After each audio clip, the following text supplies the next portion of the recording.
오늘 말씀은 마태복음 16장 1절에서 12절 말씀입니다. 저와 여러분이 한 절씩 교독하시겠습니다. 제가 먼저 1절 읽겠습니다. 바리새파 사람들과 사두개파 사람들이 예수께 와서 시험하기 위해 하늘에서 오는 표적을 보여달라고 요청했습니다. 예수께서 대답하셨습니다. 너희는 저녁에 하늘이 붉으면 내일은 날씨가 좋겠구나 하고, 아침에 하늘이 붉고 흐리면 비가 오겠구나 그 예측한다. 너희가 하늘의 징조는 분간할 줄 알면서 시대의 표적은 분간하지 못하느냐. 악하고 음란한 세대가 표적을 찾지만 요나의 표적 말고는 아무것도 받지 못할 것이다. 그리고 예수께서 그들을 떠나셨습니다. 제자들은 호수 건너편으로 갔는데 그들이 빵을 가져오는 것을 잊었습니다. 예수께서 말씀하셨습니다. 조심하라. 바리새파 사람들과 사두개파 사람들의 누룩을 주의하라. 그들은 자기들끼리 우리가 빵을 두고 와서 하시는 말씀인가 보다 하며 수군거렸습니다. 예수께서는 그들이 수군거리는 것을 알고 물으셨습니다. 너희 믿음이 적은 자들아, 왜 빵이 없는 것을 두고 말하느냐? 너희가 아직도 깨닫지 못하느냐? 빵 5개로 5천 명을 먹이고 몇 바구니나 모았는지 기억나지 않느냐? 빵 7개로 4천 명을 먹이고 몇 바구니나 모았느냐? 내가 빵을 두고 말하는 것이 아님을 어찌 깨닫지 못하느냐? 바리새파 사람들과 사두개파 사람들의 누룩을 주의하라. 함께 읽겠습니다. 그때야 그들은 빵의 누룩이 아니라 바리새파 사람들과 사두개파 사람들의 가르침에 대해 주의하라고 하시는 예수의 말씀을 알아차렸습니다. 아멘. 네, 민수기 13장과 14장에 보면 정탐꾼의 이야기가 나오죠. 분명히 이스라엘 백성은 이제 출애굽해서 가나안 땅에 들어갈 수 있는 빨리 들어갈 수 있는 절호의 기회가 분명히 가데스 바네아라는 곳에서 주어졌습니다. 각 지파별로 12지파에서 한 사람씩을 뽑아서 12명의 정탐꾼을 가나안 땅에 보냈습니다. 우리가 잘 알다시피 이 12명의 정탐꾼 중에 10명이 이 가나안 정벌에 대한 부정적인 리포트를 내놓았죠. 그들이 본 가나안 땅에 대한 리포트는 사실은 굉장히 객관적이고 사실적이었습니다. 분명히 그 땅은 젖과 꿀이 흐르는 땅이었고 그 땅에서 좋은 열매가 난다라는 아주 긍정적인 그러한 리포트도 주었지만, 그러나 그곳에 사는 가나안 백 족속들의 성이 크고 견고하고 또 안악 자손이 굉장히 이제 강대하다라는 그러한 리포트였습니다. 그러나 그 12명 중에 2명, 여호수아와 갈렙의 리포트는 달랐죠. 그들은 믿음의 관점에서 상황을 바라보고 그리고 모세에게 리포트를 했습니다. 주님께서 허락하신다면 우리는 이 땅을 차지할 수 있습니다. 라고 이야기를 했죠. 민수기 14장으로 넘어오면 이 정탐꾼들의 리포트에 대해서 이제 이스라엘 백성의 반응이 나옵니다. 굉장히 감정적이고 또 비상식적이고 그리고 굉장히 이제 이 부정적인 리포트가 부정적인 견해가 얼마나 이 이스라엘 백성에게 빠른 속도로 큰 영향을 미치는지를 우리가 보게 됩니다. 단순히 10명의 리포트였는데 불구하고 모든 백성들이 하나님을 대적하고 과거의 출애굽부터 시작해서 왜 하나님이 우리를 이렇게 출애굽시켜서 고생을 시키는가? 우리가 거기에 남아 있었다면 애굽에서 정말 애굽의 나물도 먹고 애굽의 편리한 삶 가운데 아직도 남아 있을 수 있었는데 왜 이렇게 우리를 사서 고생을 시키는가? 이제 거기에다가 나중에는 모세의 그 권위까지도 하나님의 능력을 힘입어서 결국은 오랜 노예 생활로부터 그들을 결국 구원시킨 그들을 구출을 해내는 영적 지도자 모세에게 권위에까지도 그들이 도전하는 그러한 가데스 바네아의 반역의 사건의 모습이 민수기 14장에 나옵니다. 결국은 우리가 알다시피 이 가데스 바네아에서의 경험을 통해서 이스라엘은 결국은 이제 약속의 땅에 들어가지 못했습니다. 그리고 오랜 세월 광야 생활을 할 수밖에 없는 그러한 결과를 보게 되었습니다. 여러분, 이렇게 불신앙 그리고 믿음의 관점이 아닌 현실의 관점에서, 이 세상의 관점에서 상황을 바라보면 그것이 다수의 의견 같고 객관적인 것 같고 굉장히 정확한 리포트 같지만, 그러나 믿음에 의한 관점에서의 해석이 아닌 이 해석이 얼마나 공동체 가운데 누룩처럼 이 공동체 전체를 영향을 미치는지에 대해서 우리는 구약에서 이미 이 스토리를 통해서 알고 있습니다. 자, 오늘 우리는 마태복음 이제 16장의 말씀을 계속 우리가 이제 살펴보기 시작할 텐데요. 이 마태복음 16장은 굉장히 결정적인 이 마태복음의 전체적인 흐름을 바꾸는 그러한 장이라고 할 수 있죠. 왜냐하면 오늘 본문 이후에 이제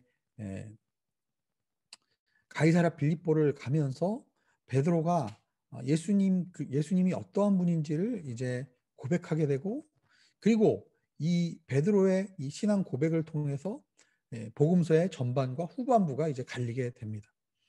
예수님은 이제 이 베드로의 고백 이후에 예수님이 십자가의 고난과 죽음과 부활을 이제 그 길을 걸어가실 것이라는 것을 이제 구체적으로 이제 전하기 시작을 하십니다. 지금 이 복음서의 패턴을 보면은 계속 이 패턴이 반복되는 것을 우리가 좀 찾아볼 수 있어요. 예수님이 기적을 베푸시고 또 그 기적에 대해서 바리새인들과 서기관들이 저항하고 문제를 제기하고, 또 예수님은 그것을 통해서 또한 참된 제자도에 대해서 말씀하시고, 그리고 계속 예수님께서 제자들에게 이야기하시는 것은 믿음과 그 기적을 영적으로 해석하고 이제 깨달을 수 있는 영적 통찰력에 대해서, 제자도에 대해서 이야기를 하고 있습니다. 이것이 계속 지금 반복적으로 이제 나타나고 있습니다. 자, 오늘 본문은 좀 약간 거꾸로 좀 본문을 살펴보기를 원하는데, 오늘 본문 후반부에 보면은 예수님께서 이제 다시 제자들과 함께 호수 건너편으로 넘어가십니다. 즉 다시 이방인들의 땅으로 이제 넘어가시려고 하는 거죠. 그런데 제자들이 그만 빵을 가져오는 것을 챙기지 못했다는 것을 알았습니다. 여러분, 호수 건너편에 빵 가게가 없을까요? 빵집이 없을까요? 예. 거기서도 분명히 빵을 구할 수 있는 그런 곳이었겠죠. 그러나 유대인들에게 있어서 이방 지역으로 넘어갔을 때 이방 사람들이 파는 빵과 이방 사람들과 함께 식사를 하면 안 된다는 유대인들의 의식이 있었죠. 그렇기 때문에 사실은 호수를 건너오기 전에 이미 빵을 챙겨야 했었습니다. 그런데 그 빵을 챙기지 못했죠. 그래서 어떻게 보면 이제 이방 지역으로 갔을 때 우리가 배고프지 않고 계속 사역을 하려면 빵을 가지고 있어야 된다는 어떤 그런 현실적인 필요가 있었는데, 그 필요가 채워지지 못했고, 또 그것으로 인해서 혹시 예수님과 다른 일행들에게 이제 누를 끼치게 되고 혹시 비난을 받지 않을까라는 그런, 또 어떻게 보면 이해가 가능한 그들의 생각이 그들의 마음속에 있었을 겁니다. 그러나 예수님은 지금 바리새인들과 서기관들과의 대화 속에서 바리새인들과 서기관들의 누룩을 조심해라 이렇게 얘기를 했는데, 사실 앞에 어떤 얘기를 했는지가 중요한 게 아니라 이 제자들에게는 누룩이라는 말 자체가 빵을 지금 연상을 시킨 거죠. 왜냐하면 지금 제자들 마음속에는 이 빵의 이슈가 마음속에 있었기 때문에 결국은 이 누룩을 얘기할 때 자신들이 빵을 안 가져온 것에 대해서 예수님이 이제 경책하시는 걸로 생각을 해서 예수님의 가르침의 포인트를 지금 놓치고 있었습니다. 어제부터 계속 어제 본문에도 그 말씀을 드렸죠. 왜 제자들은 오병이어의 기적, 그리고 칠병이어의 기적, 계속적으로 예수님께서 기적을 보여주시는데도 불구하고 왜 그들의 마음이 예수님을 온전히 신뢰하고 믿지 못할까? 왜 자꾸 광야라는 곳에 있기 때문에 예수님이 그 기적을 행하실 수 있다는 것을 잊어버렸을까? 왜 오늘 빵 이슈 때문에 다시 또 마음이 거기에 빼앗겨서 예수님이 하시는 그 말을 계속 듣지 못하는 것일까? 8절에 보면은 제자들을 꾸짖으실 때 예수님이 뭐라고 꾸짖으십니까? 8절에 보면 너희 믿음이 적은 자들아. 아직도 제자들의 믿음이 작다라는 것을 책망하셨어요. 그리고 9절에 보면은 너희가 아직도 깨닫지 못하느냐. 그러니까 결국은 우리가 하나님의 말씀을 많이 이해하고 내가 하나님의 뜻을 알면 내가 그때 믿음으로 순종하고 반응하겠습니다. 이렇게 이야기를 하는 경우들이 있죠. 그러나 사실은 믿음이 없기 때문에 우리 가운데 영적인 통찰력이 없는 것이고, 우리가 믿음으로 순종하고 주님께 믿음으로 반응하지 않기 때문에 사실은 우리의 삶 가운데 하나님의 뜻을 이해하지 못하고 하나님의 음성을 듣지 못하는 것이라는 것을 예수님께서 말씀하고 있습니다. 즉 믿음이 있어야 깨달을 수가 있다라는 거죠. 상황과 현실의 마음을 빼앗겨 버리게 되면 우리의 관점이 아까 얘기했던 가데스 바네아에서의 이 정탐꾼들과 같이 결국은 세상적인 관점에서, 현실적인 관점에서 결국은 그 상황을 해석할 수밖에 없다라는 겁니다. 믿음은 결국은 상황을 하나님의 관점에서 해석하는 능력이라고 볼 수가 있겠죠. 그런데 사실은 정탐꾼의 관점에서 봤을 때 다수의 사람들이 이것이 옳다라고 얘기하고 있고, 사실은 굉장히 객관적이고 그리고 경험에서 나온 판단이고, 그리고 결국은 한 달여의 시간을 통해서 계속 객관적으로 데이터를 가지고 있었기 때문에 결국 그것이 옳은 생각이라고 많은 사람들이 생각할 수밖에 없었다는 거예요. 그러나 그것이 믿음의 관점에서 바라보는 것이 아니라면 결국은 그것을 하나님께서 아무리 계속적으로 기적을 보여주고 또한 사건을 보여주심에도 불구하고 깨닫지 못하고 있는 제자들의 모습을 보게 됩니다. 예수님은 그러한 제자들에게 뭐라고 얘기하셨습니까? 11절에 보면 내가 빵을 두고 얘기하는 것이 아니지 않느냐? 어찌하여 깨닫지 못하느냐? 바리새파 사람들과 사두개파 사람들의 누룩을 조심하라. 그제서야 제자들은 이 누룩이라는 것이 바리새파 사람들과 사두개파 사람들의 거짓된 가르침, 그렇죠? 12절에 보면 바리새파와 사두개파 사람들의 가르침에 대해서 이야기하시는 것이구나라는 것을 그들이 그때서야 깨닫게 됩니다.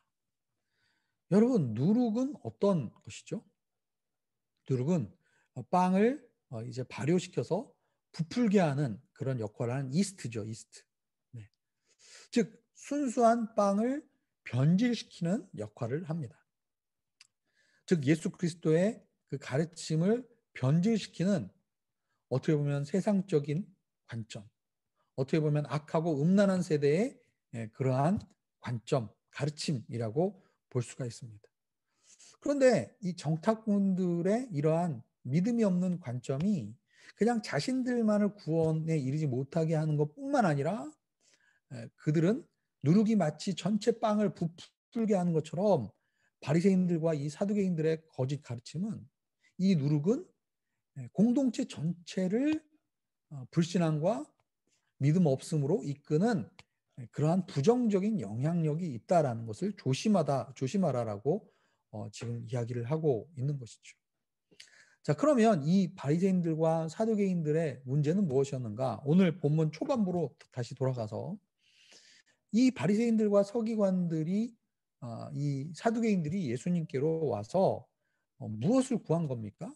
네. 오늘 본문 초반부에 보면 1절에 보면 하늘에서 오는 표적을 구했습니다.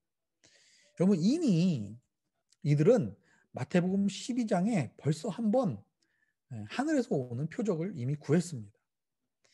예수님은 여러 번 이미 기적을 보여주셨지만 그것을 통해서 예수 그리스도를 믿고 예수님을 알아가는 그런 영적인 깨달음에 이르지 못했어요. 예수님은 이미 여러 가지 기적을 통해서, 특별히 오병이어와 칠병이어를 통해서 그분이 생명의 떡이심을 보여주셨습니다. 그분이 소경을 고쳐주심으로 말미암아 그분은 세상의 빛이심을 보여주셨어요. 그분은 우리들을 인도하시는 선한 목자임을 우리에게 이미 예수 그리스도의 가르침과 기적과 삶을 통해서 우리에게 보여주셨습니다. 예수님은 이러한 그들의 이제 문제 제기에 대해서 분명히 2절에 보면은 자연현상을 보면은 하늘의 색깔의 변화를 통해서 결국은 날씨를 우리가 예측할 수 있는데, 예수님께서 이미 수많은 기적을 통해서 하나님 나라를 보여주셨고, 이제 새로운 하나님 나라의 시대가 도래했음을 분명히 보여주셨는데, 이 시대의 표적을 아직도 분별하지 못하느냐라고 그들을 꾸짖으셨습니다. 결국은 뭡니까? 이들이 하늘로부터 또 다른 기적을 보여달라는 의미는 뭡니까? 그동안 예수님께서 보여주셨던 수많은 기적들과 가르침들이 자신들이 인정하기에는 아직 부족하다라는 그러한 말입니다. 저는 개인적으로 이 부분에 대해서 묵상을 해봤어요. 정말 어느 정도까지 예수님이 해야 이들이 예수님을 메시아로 인정할까? 예수님 앞에 무릎 꿇을 수 있을까? 아마 이들이 바라는 메시아는 어떤 메시아냐면, 자신들의 종교적인 권력과 위치를 보장해 주면서도 자신들이 할 수 없는 로마를 정치적으로 경제적으로 물리쳐달라는 그런 생각이 아니었을까라는 그런 예측을 저는 개인적으로 해봅니다. 그렇기 때문에 그들의 기준에 보면 예수라는 그 대상은 그들에게 있어서는 합당치 못한 그러한 대상들이었죠. 결국은 이 종교 지도자들, 이 바리새인과 이 사두개인들은 철저하게 자기 중심적이며 자신들의 바람과 기대와 욕구가 예수님이 자신들의 그것을 충족하기를 원했던 거예요. 그래서 예수님은 그들에 대해서 뭐라고 얘기하셨습니까? 악하고 음란한 세대가 표적을 찾는다라고 얘기했어요. 그러나 내가 보여줄 표적은 요나의 표적밖에 없다. 정말 악하고 음란한 세대. 결국은 그 세대는 하나님의 영적 진리를 깨닫지 못하는 그러한 세대라는 거예요. 그냥 단순히 한 사람이 아니라 세대 전체가 그러한 가르침에 의해서, 그러한 어떤 세상적인 분위기에 의해서 영향을 받고 있는 세대라고 이야기를 하고 있는 것이죠.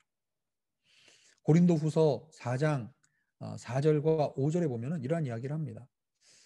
바울이 세상의 신이 믿지 않는 사람들의 마음을 혼미하게 해서 하나님의 형상인 그리스도의 영광스러운 복음의 빛이 그들을 비추지 못하게 한 것이다. 우리는 우리 자신을 전파하는 것이 아니라 그리스도 예수께서 주되신 것과 예수 때문에 우리가 여러분의 종된 것, 이것을 전파합니다. 결국은 이러한 악하고 음란한 세대에 정말 주님께서 말씀하실 수 있는 그 유일한 표적은 예수 그리스도께서 그들을 위해서 십자가에서 고난당하시고 죽으시고 부활한 그 물고기 뱃속에서 3일 동안 있다가 다시 살아나서 니느웨에 가서 회개의 메시지를 전파했을 때 니느웨 사람들이 그렇게 악하고 그렇게 음란했던 그 니느웨 사람들이 회개하고 돌이켰던 그 요나의 표적밖에 그들에게 보여줄 것이 없다. 바울은 고린도후서 4장에서 이, 이 세상의 이 사단을 뭐라고 얘기했습니까? 세상의 신이라고 얘기했어요. 세상의 신. 그러니까 우리가 영적 전쟁할 때 생각하면은 보통 뭐 귀신이 막 이렇게 나타나고 뭐 귀신이 막 우리 삶 속에서 이렇게 직접 보여지는 것이 영적 전장이라고 생각하지만, 물론 그런 것도 영적 전쟁이지만 사실은 이 세상의 사단과 마귀는 세상의 신이라는 거예요. 세상의 신. 즉 세상의 풍조와 세상의 문화와 세상의 이 거대한 그러한 이 시스템 가운데서 우리를 이 현실과 어떤 이 세상적인 관점과 이 세상의 이러한 이 주변의 이런 것들을 통해서 믿음의 관점을 가지지 못하게 하고 계속 애굽으로 돌아가고 싶어하고 애굽의 문명을 그리워하고 애굽의 것들을 계속 우리로 하여금 그리워하게 만드는 거죠. 에베소서 2장 2절에 보면은 이런 얘기가 있습니다. 여러분은 세상 풍속을 따라 허물과 죄 가운데 살았고 공중의 권세 잡은 자, 곧 지금 불순종하는 아들들 가운데 활동하고 있는 영을 따라 살았습니다. 에베소서 2장에도 마찬가지예요. 이 세상의 풍속을 따라 불순종하는 아들들 가운데 역사하고 있는 영을 따라 살았다는 거예요. 즉 세상의 신, 세상의 영이 우리의 눈을 가리우는데 어떻게 가리우느냐? 세상의 풍속 가운데서. 그러니까 세상의 이 미디어나 세상의 이러한 문화나 세상의 가치관들과 세상의 세계관들 가운데 우리의 눈이 그냥 그것이 당연한 것처럼 애굽에서의 삶이 그냥 좋고 당연하고 그것이 결국 현실이다라는 것을 우리에게 이야기해 준다는 거예요. 그러니까 결국 바리새인들과 서기관들의 이 누룩이 위험한 것은 무엇이냐면 결국 그들의 관점이 굉장히 세상적이고 굉장히 이 세상의 풍속과 이 세상의 관점 속에서 우리가 하고 싶은 것들, 우리의 욕망과 우리의 욕구를 채우는 그러한 세상 풍속과 문화 가운데서 우리가 계속 빠져 살도록 한다라는 거죠. 그렇기 때문에 고린도후서 10장에서 바울은 이렇게 얘기했습니다. 우리가 싸우는 무기는 육체에 속한 것이 아니라 견고한 요새를 무너뜨리는 하나님의 강력이다. 모든 궤변을 무너뜨리고 하나님을 아는 지식을 대적해서 스스로 높아진 모든 주장을 무너뜨리고 모든 생각을 사로잡아 그리스도께 복종시킵니다. 결국은 우리의 생각과 우리의 관점을 예수 그리스도 앞에서 다 그것을 무너뜨려야 한다는 거예요. 그것이 진정한 영적 전쟁이라는 것입니다. 결국은 우리의 관점과 세계관이 바뀌지 않으면 계속 우리는 현실적인 부분에서 계속 빵에게 신경을 빼앗길 수밖에 없다는 거예요. 계속 빵 가지고 우리가 계속 그것에 마음을 뺏겨서 예수님이 말씀하시는 그 영적인 깨달음에 눈이 열리지 않고 계속 믿음의 관점으로 세상을 바라보는 것이 아니라 가데스 바네아의 그 정탐꾼들처럼 계속 세상적인 관점에서 결국은 바라보면서 하나님이 말씀하시는 그 가나안 땅으로 우리가 들어갈 수가 없다는 것을 오늘 우리에게 이야기합니다. 그래서 주님은 바리새인들과 이 사두개인들의 누룩을 조심하라라고 우리에게 말씀하고 계십니다. 오늘 말씀을 기억하면서 우리가 기도하면서 나아가도록 하겠습니다. 첫 번째 기도 제목은 세상의 신이 우리를 혼미케 하고 주님의 역사를 믿음의 눈으로 깨닫지 못하게 할 때 진리 가운데 온전히 바로 설 수 있게 하여 주시옵소서. 두 번째, 삶의 상황 속에서 믿음의 관점을 바라보며 해석하는 눈을 열어 주소서. 믿음으로 서로 격려하는 공동체를 세워갈 수 있게 하여 주시옵소서. 우리 시간에 함께 중보하며 함께 기도하는 시간을 갖도록 하겠습니다. 함께 기도하겠습니다.